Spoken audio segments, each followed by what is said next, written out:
This is Elizabeth, and welcome back to GrowthWheel Online.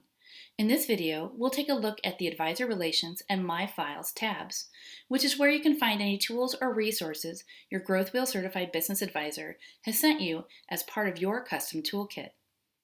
First, clicking on Advisor Relations, you'll find any interactions your advisor may have tracked and shared here with you. This can be a great way to keep track of when you met with your business advisor and have a record of what you discussed in your meetings or interactions. You can even download a copy of them if you want them as a record of your work.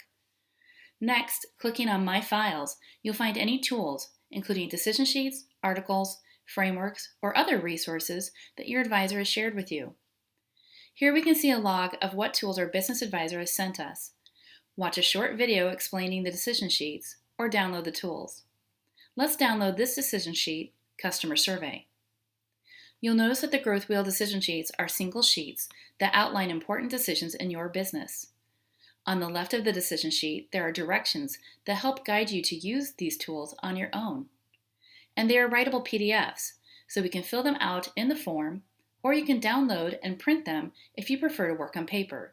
Let's begin using this decision sheet to think through what questions we want to include on a customer survey.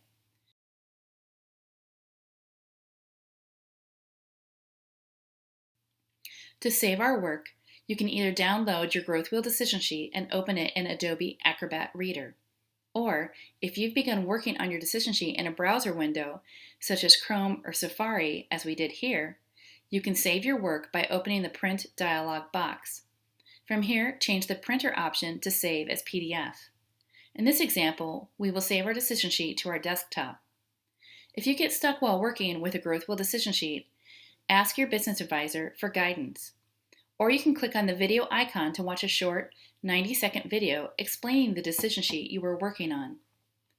Under My Files, click on Shared with My Advisor. Here you can upload tools and links, maybe some work you want to share with your advisor. This is a great way to work with your GrowthWheel Certified Business Advisor in the cloud. Let's upload the work we completed on our customer survey decision sheet. I hope you've enjoyed these series of videos. If you need more help, don't hesitate to reach out to your advisor or the GrowthWheel support team. Until then, this is Elizabeth with GrowthWheel, and I'll see you soon.